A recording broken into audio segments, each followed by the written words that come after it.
This is Future of Water, where we talk about all the ways which companies, utilities, and people are addressing the challenges and opportunities in water. Today, we're going to talk with Bluefield's Eric Bindler and Aaron Bonnie Casey, both research directors. The topic is going to be the American Waterworks Association's recently released 2021 State of the Water Industry Report, which is a survey of over 3,000 water industry professionals and their perspectives on the market. Survey is really designed to identify key challenges in the water industry and their underlying drivers and causes.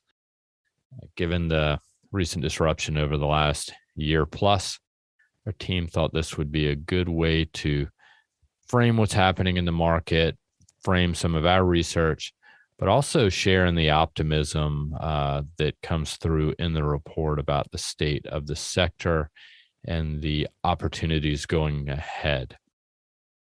But unlike most Future Water podcasts, there's not going to be any news today because we had a long discussion. I don't want to add to the minutes of the recording, so we'll catch up on that later. But one way you can keep up with the news is to sign up with Bluefield's Waterline newsletter. It's a weekly newsletter that is sent to your email box every Wednesday with curated news and data and perspectives from our team of water experts. You can also subscribe to the Future Water podcast. That's it. This podcast. We want to make this a better and more informative source of information on what's happening in the water markets, not only in the US and Canada and the Americas, but also Europe, Africa, Southeast Asia, and all over the world. So if you have any thoughts, ideas, and good topics, you can always reach out to us at waterexperts@bluefieldresearch.com. Yes, that's us. Curious minds want to know what you're thinking, not just us. So let us know. But that being said, let's jump into it with a conversation with Aaron Bonnie Casey and Eric Bindler. All right, so I'm joined here today by Eric Bindler and Aaron Bonnie Casey. Eric, how's it going? You're a new Chicago resident. Yeah, it's going well. Still no furniture, so we're kind of making do with a card table and a futon. But yeah, beautiful weather, much nicer than it was in Florida. So happy to be here. I've told you before, you should sit back and think about all the junk that's coming in that truck. Actually, you can live without it, and so life is simpler with less stuff. Yeah, that's fair. That's a fair point. We're definitely getting by, but it'll be nice to at least have a couch. Nice. Aaron, what's going on with you? Yeah, it's pretty exciting up in Boston. The Bluefield office reopened last week, so we're not sick of each other yet, and it's been really nice to be able to see people in person for the first time in a year and a half. Yeah, I think that I'm probably already talking too much to people. I walk out of the office like every 45 minutes. One, just to stretch my legs, but also I start asking questions to different people, what's going on. And I think eventually I'm just going to get the stink eye to leave them alone. So until then, I agree. It is great to be back. So it's nice, one, walking to the office on a regular basis, having a schedule, but also just seeing people. If we could get all the other restaurants to open up to support our needs, that would be useful at lunch. So guys, we've been talking about some ideas for podcasts for the future of water. And one thing came to light, I guess it was earlier this week. I think Eric, even you sort of put a spotlight on it for us to think about. And that is the American Waterworks Association just released its 2021 State of the Water Industry Report, which is a survey of water industry professionals. So I thought we'd talk a little bit about that today, because it provides some interesting perspectives on what's happening in the market, but also, overlaps with a lot of the trends we're seeing. So I think it's a good framework for us to kind of discuss what we think and what we're seeing. And also if there's anything that's shocking, might be a little strong, but of interest to us. So before I lay out some questions to you guys, I thought I'd just, for the listeners, lay out some facts about the survey just so they understand at least where we're coming from. So let's go down the fact list. So we've got 3,021 water professionals were surveyed as part of this study. It should be noted that survey ended, at least the data collection, according to the report they released, ended in November 2020. So that seems like a long time ago.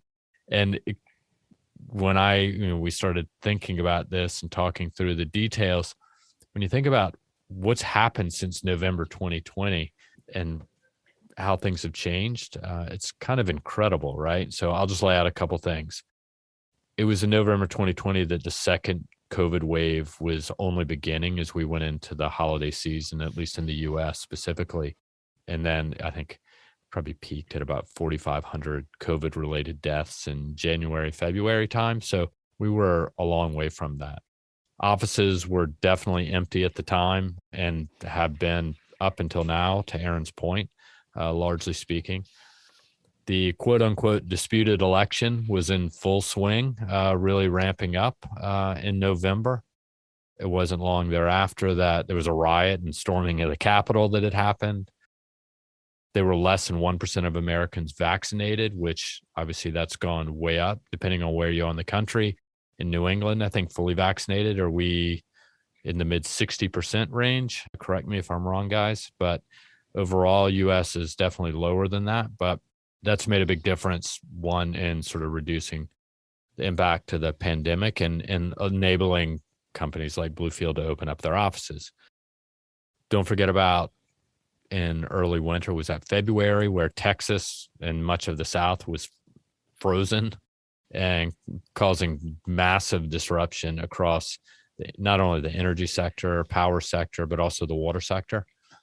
And then where are we now? The Western U.S. is kind of in broil mode right now and just baking and facing a significant drought. It could be argued whether that's a continuation ultimately of the prior drought that just ended a couple years ago. But that being said, it's put the spotlight on water. So last point I want to bring up about the report, in addition to the 3,000 plus being surveyed, the top 10 issues, the results out of it, or in those that were surveyed, are basically the same. And it's really aging infrastructure, access to capital. Those have led the list. The one newcomer to the top 5 in the rankings of key issues is emergency preparedness. And I thought that was kind of interesting given some of the emergency or disruption that's even happened since then. So that continues to be the case. So without further ado, let's see what you guys really think. I'd love to hear your perspective. So it was definitely an interesting read, good food for thought, in my opinion. Optimism, the report makes clear as a bell. Optimism is up. And the survey does get a number of critical issues and digs into a number of critical issues facing the water sector, some new, some old. But from the outset, at a high level, what do you guys see, or is there anything that sticks out or is surprising to either one of you? I mean, we'll start with you, Eric. Any quick takes as you read through the report? Sure. Yeah. So, I mean, there are a number of really interesting data points and exhibits and kind of topics that they dig into. But I think, to your point about the table of top challenges facing the industry, it's basically 20 top challenges that survey participants were asked to rank. And I think that's one of the big kind of data points that they talk about every year. It's one of the recurring questions every year. And I think the juxtaposition in the thing that really jumped out to me this year was the juxtaposition of the top issue and the bottom issue. Basically, it was 20 issues. Number 1 was renewal and replacement of aging water and wastewater infrastructure. Number 20 was water loss control, right? So top and bottom issues on the list. And when you think about it, they're really two sides of the same coin. And I've been thinking about this a lot actually from the digital perspective, because a lot of the digital solutions for water loss control can also be positioned for kind of asset management for dealing with aging infrastructure. And that's really what we're seeing a lot of solutions providers actually doing. They're kind of, we've been looking at some recent acquisitions in the industry, like Mueller acquiring I2O, Suez acquiring Infomatics. We've got a research note coming out on those 2 deals. And it's been really interesting to think about this idea that, water loss solutions providers are kind of pivoting away from focusing on water loss on non-revenue water and focusing more on asset condition assessment. They're using the same technologies. They're using acoustic leak detection. They're using satellite imaging. They're using pressure monitoring but they're kind of framing them or they're marketing them as tools for evaluating the condition of pipe assets rather than as tools for reducing leakage and water loss. And I think that table really spells it out clearly, like which of those arguments, even though those two issues are very clearly linked, water loss versus aging infrastructure, you see very clearly which of those arguments resonates more with utility professionals and which one maybe doesn't, particularly in the US market where we don't have that strong kind of water loss regulatory framework like we do in say the UK. Yeah, no, I think that was really interesting. And I think a good point that you brought up when we initially talked about it, because do you think, how much of it is, you think, just is nomenclature, like you said, what resonates better with the utilities, but also how much of it is, water doesn't cost that much, right? It's like, water loss, it happens. It's sort of part of the process. And there is sort of, there's a threshold where really repairing pipes to go to zero is not worth it. But that being said, the infrastructure, the pipes themselves, is it easier to capture dollars to fund that as well, just by that nomenclature in and of itself, even if it is the same thing.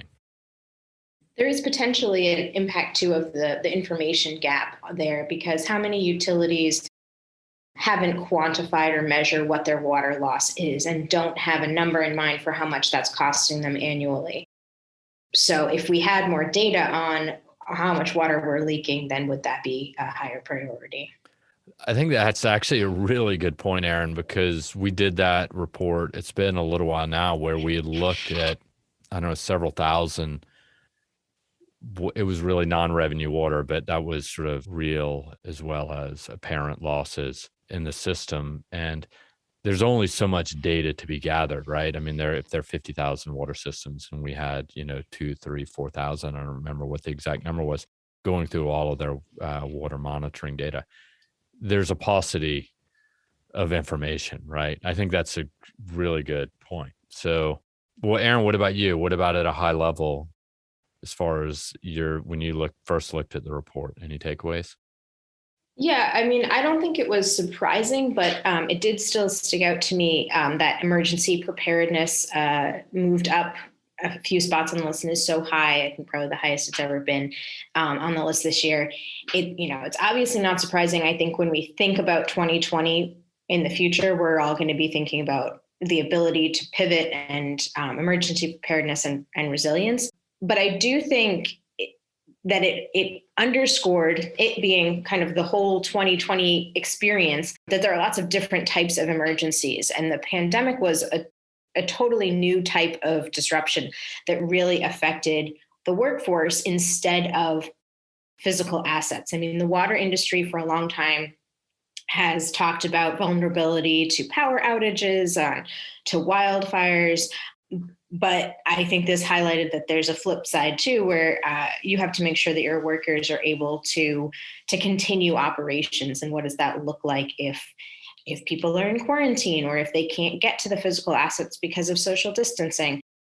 And so I think it's shifted the way that utilities are thinking about resiliency, that it's a multifaceted problem. And potentially the solutions that you're looking at will address kind of multiple vulnerabilities in the system. And Reese, you pointed out too, this survey, based on the timing, it doesn't even reflect the impact of some of the emergencies that we've seen in the past 6 or 8 months, like the winter storm in Texas. It's wildfire season in California and the West again. So things like that. Yeah, I think that's a good point. I think that, the emergencies, they're emergencies because you either don't expect them or they're sudden and they're acute, right? So, and I know that I've got a workshop coming up with Arcadis in Atlanta related to that, the UMC, the Utility Management Conference. Eric, I think you'll be there as well presenting. But we'll be working with some utilities on scenario planning, sort of what are certain scenarios that you could or should or might want to consider going forward as part of the strategic planning process for utilities.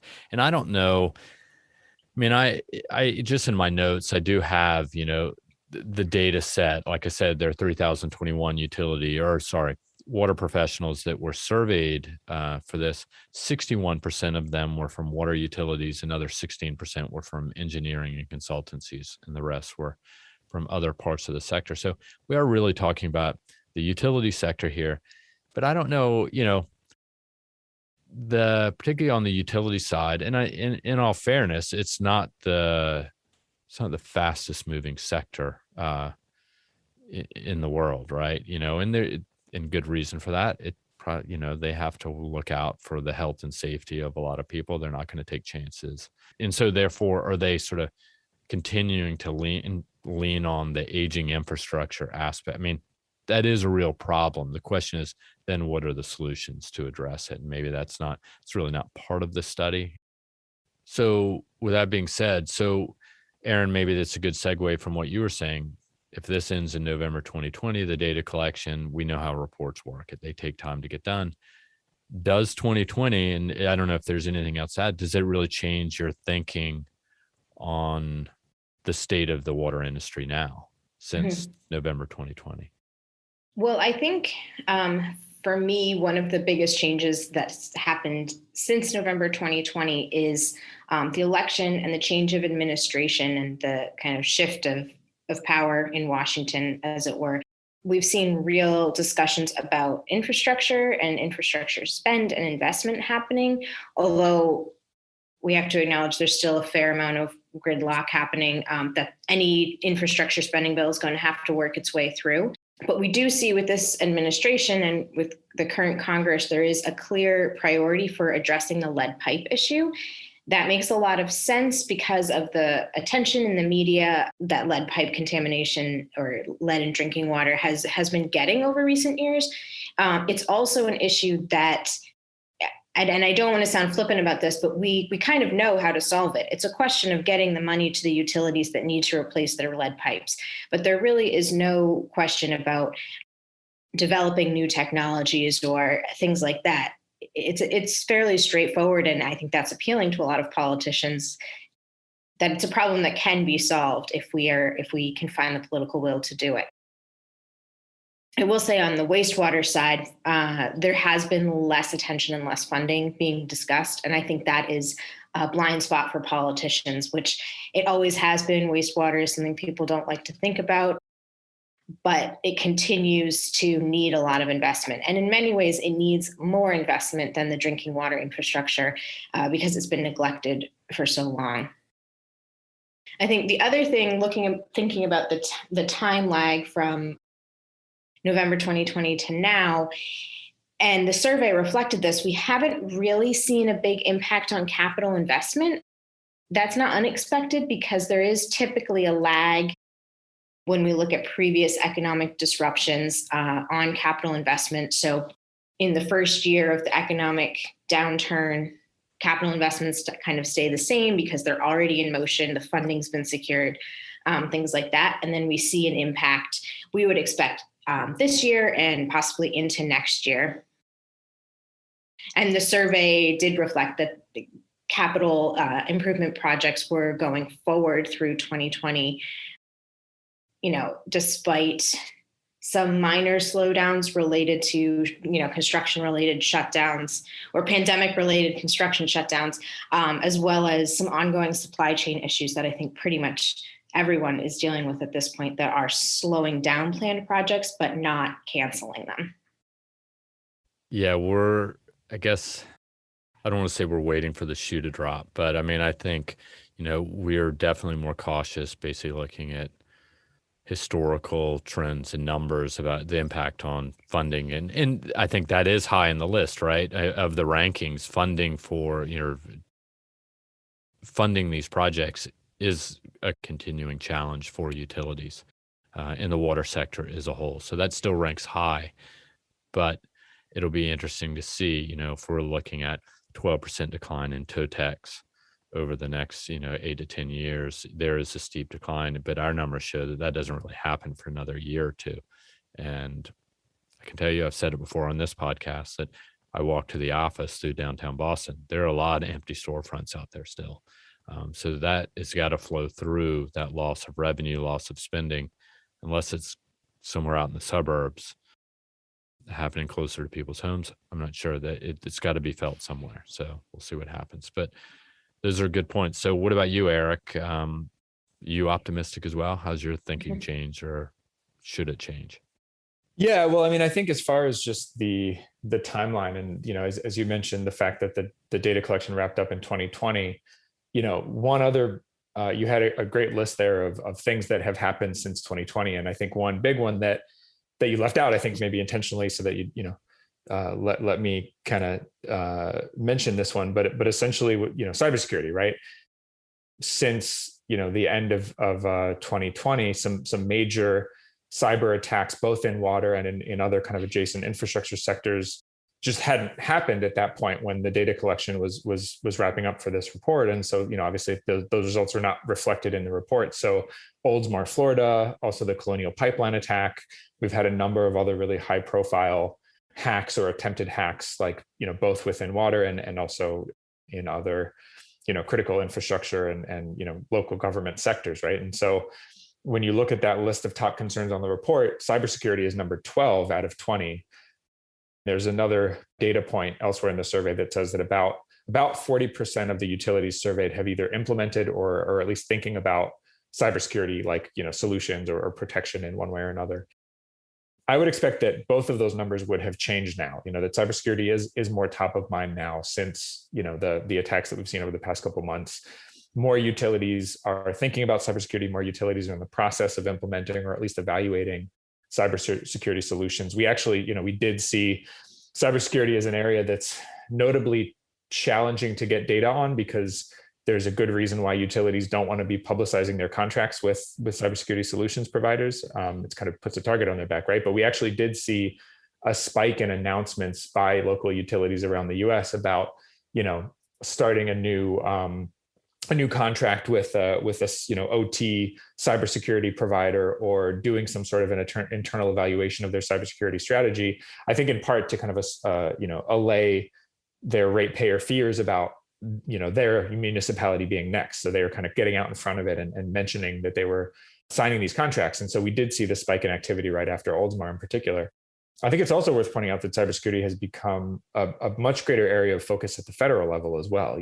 We've seen the Biden administration float a couple different cybersecurity policies for critical infrastructure. Biden's proposed EPA budget for fiscal 2020 includes funding for, I think, 6 dedicated cybersecurity professionals at the EPA. So they're trying to carve out kind of more expertise and specialization in that topic at the EPA. And then also we put out a research note a few months ago on the water infrastructure bill that had cleared the Senate back in April. There's a major focus there on cybersecurity, on funding for resilience to cyber attacks for utilities. And so I think that's something that definitely has become a greater priority in the 7 or 8 months since that data was collected. Yeah, I think these are conversations that we continue to have, and I think the fear when it comes to cybersecurity is no one knows. I think it's a little scary dealing with the technology, what technology is needed to address it, or solutions, but also, it's not sort of a one-phase project. I mean, once you start implementing cybersecurity, tools, it's like sustainability. It just doesn't end. There's no end, right? You just have to keep doing it. And I think obviously the hardest step is the first one, because you have to take a look back at your existing assets, systems, and solutions, and then say, okay, with this inventory, what do we have? How are we exposed? What are our risks? Now, what do we do going forward? So yeah, I agree with you. It's a little surprising. I mean, cybersecurity issues and it's not just the water sector, right? It's everywhere. It's everything from hackers, foreign government hacks, into things like, not only Colonial Pipeline is being the biggest that sort of made people go fill grocery store bags with gasoline in the Southeast. So it's kind of crazy what'll happen. But well, look, I mean, to be positive about this, and I suspect, well, I'm pretty sure we're pretty optimistic as well, right? I mean, particularly getting beyond 2020. So for the 4th year running, the optimism numbers, as the State of the Water Industry Report states, are up, right? They've climbed do we have good reason to be optimistic? I mean, is this all hype? Can you make me believe? What do you think, Aaron? Yeah, so I will say, well, this report is really focused on utilities. As you mentioned, most of the respondents were utility professionals. We are seeing that corporations are more engaged in water as well. And so that is everything from trying to improve water efficiencies at their plants, publishing sustainability goals that include a water component, as well as highlighting kind of innovative water projects at private facilities. And we're seeing that increasingly. So I think there is this sense that water is emerging as a topic of conversation in new circles. We also, we see municipal water and utilities in the news as well. In Texas in February, there was a lot of discussion about getting water utilities online. The drought in the West is really focusing people's attention again. So water is in the news every day. We've also felt this optimism, this rising optimism over the past few years at conferences and among our water network. And we've talked about this frequently in the Bluefield office, like where is this optimism coming from? And the fact that it has really persisted even in the face of some challenging indicators over the past, I would say, year or two. And I think the optimism, it stems both from the real activity and deal flow that we see in the water sector, as well as kind of the exciting work that's being done and innovative projects and pilot projects and things like that to really bring the water sector into the 21st century with new technologies and kind of new ways of addressing old problems. Yeah, that makes sense. What about you, Eric?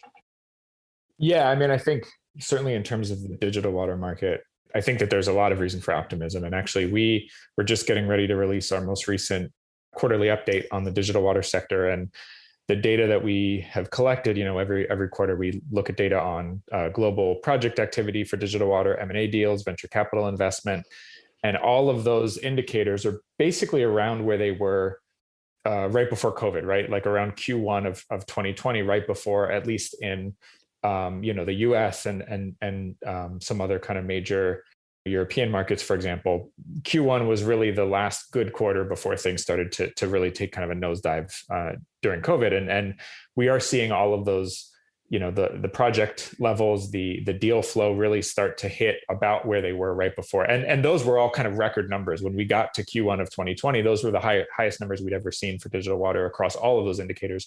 We're just about where we were. And so certainly there was, a major setback during the middle of 2020. But I think, again, as we're getting into the beginning of the year, we're seeing activity, we're seeing kind of confidence, both utility confidence and investor confidence kind of reaching where they were prior to the pandemic. And certainly we've seen a lot of new entrants as well. I think one of the narratives that we've been looking at pretty closely over the past year is just this idea of outsiders looking in, of, new private equity firms or new corporate players or new technology companies, kind of looking at the water industry as something that they want to establish more of a presence in part because of the resilience of the sector during COVID. And I think that that's certainly part of that optimism and part of that kind of frenzy of activity.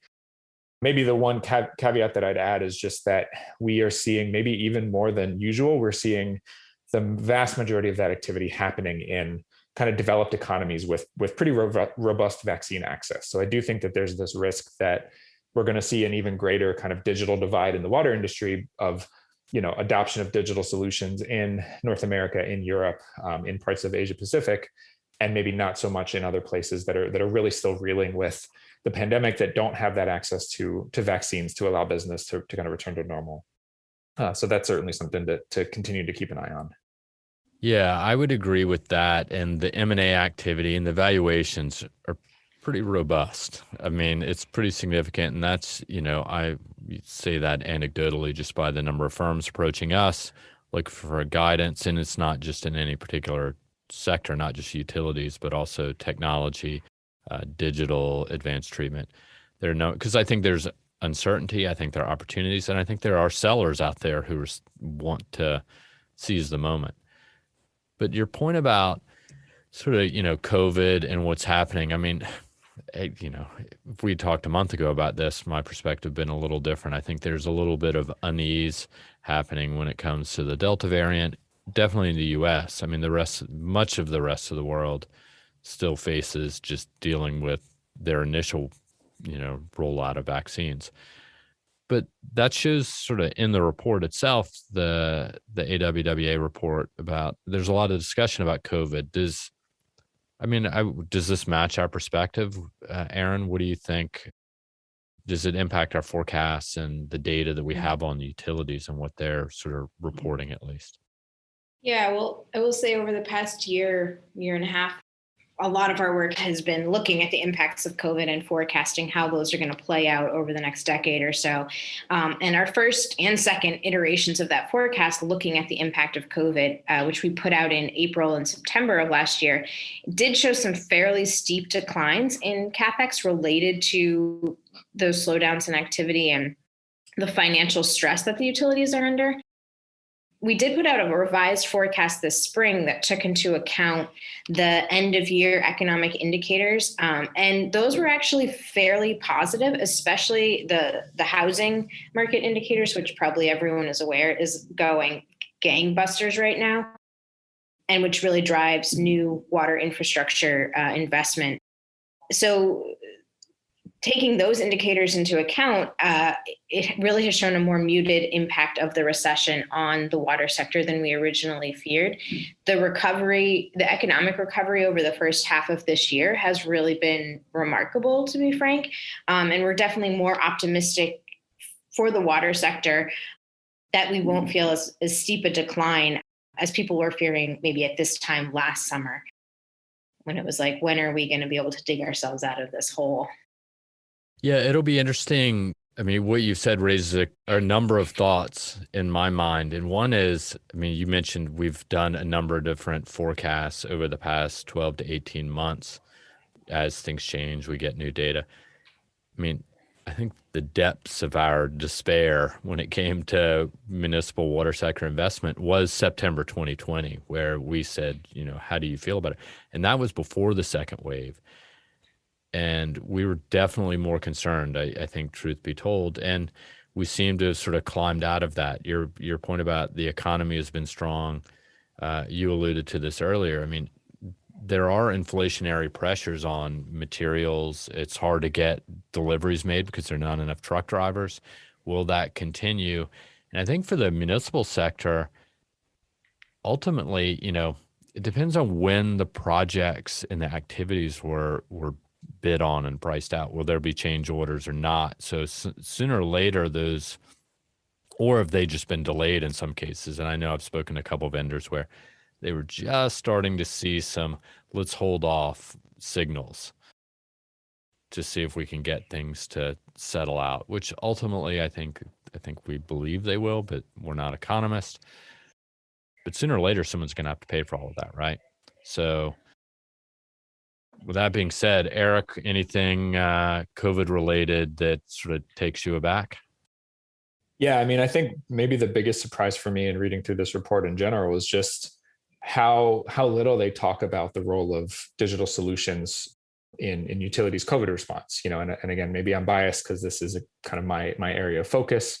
But if you look through their kind of couple pages on utilities COVID response and impacts from COVID, they basically say really only that 12% of utilities saw COVID drive increased use of email and online file sharing. They also mentioned that the pandemic had a moderate, quote unquote, moderate impact on utilities' IT needs for business operations. And that's really all they say about it. But this is, I'd say, a pretty far cry from what I've been hearing over the past several months as I've been digging into this. I actually worked with SWAN, which is kind of a digital water, smart water industry association, on a survey, a global survey of utilities last year. Certainly not as many utilities as they spoke with. I'll make that caveat. But in the survey that we did, we found that 40% of participants said digital water played a really significant or essential role in their COVID response. More than 3/4 of the utilities we talked to had either increased investments or made plans to increase investments in digital technology as a direct result of the pandemic. So really, pretty far away from 12% of utilities increasing their use of email. Granted, we may have had some selection bias. We were kind of dealing with utilities in that orbit of SWAN and of kind of the digital water market. But even so, I do think it's fair to say that COVID has had a greater long-term impact on helping utilities realize some of the potential benefits of using digital technology, remote monitoring, mobile workforce management, online billing, and smart metering, for example. The pandemic has really helped utilities see the value of that technology and created potentially greater appetite for that technology moving forward. Yeah, I mean, I think it's in this survey that basically shows that a large majority, I mean, a significant majority of the respondents, and I think the utilities, correct me if I'm wrong, mentioned or said that they felt that they could deal with the workforce problems, right? And so I think, to your point, I think there is some of that is, once the pandemic started, everybody, remote workforces, everybody went home, things accelerated really quickly. And I think people were able to either quickly implement or develop processes to manage that. And I think it's made some organizations feel better about that they actually can do it, like any other business, right? Everybody needs to come to the office. And now no one can come to the office.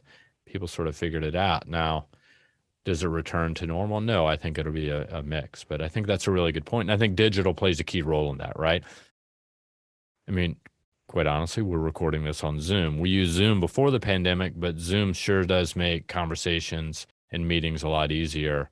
It's almost seamless to us now. And if that's a digital solution or technology, which I would say it is, definitely more ubiquitous than some of the other things that you talk about, but definitely enables that. So, all right, well, look, we could talk about this all day because there's so much detail in this report. I would recommend to anybody who's listening to the podcast, all of you out there, hello, to that we'll put the link on our website because I think it's a really interesting report. We'll put it on this episode 32 page for anybody to take a look at it because it's interesting and I think helpful. And I think our references to November 2020 data is not a knock. We're a market research firm. We understand data collection, cleaning data, putting it all together. It takes time.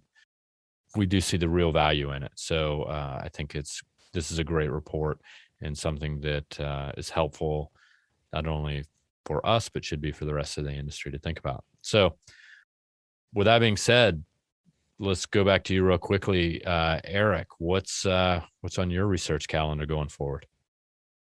Main focus for me is just building out global digital water forecasts. We've done a lot of work on the US and Canada, and we've been kind of building out our coverage of just what those markets look like on a global basis, looking at Europe, at parts of Asia Pacific. So that's kind of my main priority. We've also got, as I mentioned earlier, a couple of research notes coming out looking at some recent digital water M&A deals, recent product launches, a lot of really interesting stuff coming out of the market in the past couple of weeks that we've been doing some analysis of. And then finally, we're doing some analysis on kind of a vendor database. Like we've got a database we've been putting together of, at this point, close to 1,000 digital water hardware, software, service suppliers kind of all over the world. And so we're doing some analysis on just who they are, where they are, who owns them, how big they are, that kind of thing. So that should be a really interesting report. Yeah, that'll be interesting. We've been building that over time, the vendor list, simply put. And, I think also more recently you put out the telecoms report, which I thought was really, and still do think it's really interesting. And hopefully others find it to be the same, looking at sort of communications protocols. What are telecom companies and or some equipment providers? How are they playing in the space? To your point, with the acceleration of digital and the assets that are connected or are more connected, how is all that information going to be shared? And I'll throw one more plug, and that is you and I think Nina put out a research note on Amazon Sidewalk product, sort of what the implications are for that with Amazon connecting all of its devices, as well as sticking its toe into that part of the water sector. They've got other products out there for asset management, but this is a different approach. Well, Aaron, what about you? Yeah, so on the municipal water side, we just completed our annual review of utility water rates, water and wastewater rates.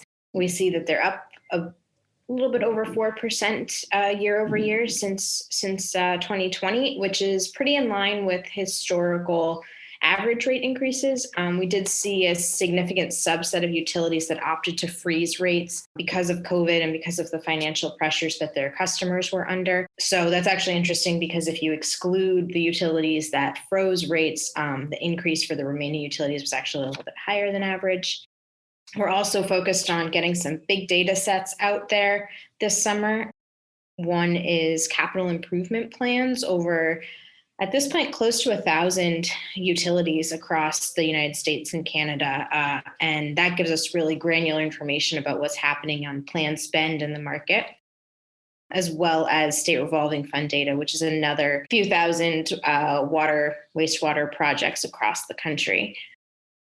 And then we've also started looking at design build procurement strategies, which has really been driven by client requests for information about where design build is permitted in the United States for public infrastructure projects and where it's been taking off. Yeah, I would say, it's been a data heavy summer for you and the team because it's capital improvement plans, like you said. It's not only just going to the plans themselves and finding the links, and it's really pulling out or extracting all of the data, cleaning it up, categorizing it, figuring out, not only what sectors. I think we look at as many as this 30 plus, maybe 40 plus, segments and where the dollars are going, but also over time. So I think that's been really useful to some clients, one in particular that I know of, but I think that's, it'll also be interesting to kind of put it all together and see what the tell is. And we've done that historically over time, looking at the same sample set. Particularly, we have a 100 utility benchmark in every state in the country. We look at these and see how things change from year to year. And this past year has been a little weird. We've shared some of that with clients about, hey, what does this mean?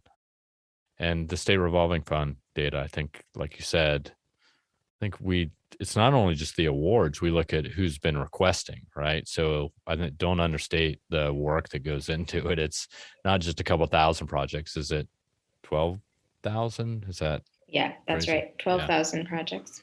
Yeah. So a lot happening and definitely a lot more going forward. So a lot of balls in the air. So with that being said, Aaron, Eric, thanks a million for stepping up on a early-ish Thursday morning. And we will talk again soon. You guys take care. Thanks a lot. Thanks, Reese. All right. See ya. All right. This has been The Future of Water, episode 32. But before we sign off, all I ask, please subscribe, give us a review. You can do that on Apple Podcasts. That's what we like. It helps us figure out whether you want to hear more. Secondly, send us a note to waterexperts@bluefieldresearch.com with any topic ideas that you would like to have us discuss, because we're doing this for you. I'll say it again. Lastly, tell a friend about it. We're still in a pandemic. No reason not to reach out to a friend and say, hey, I heard this interesting podcast about the state of the water industry 2021 with Eric Bendler and Aaron Bonney-Casey. All right, this podcast and these water industry insights have been brought to you by Bluefield Research.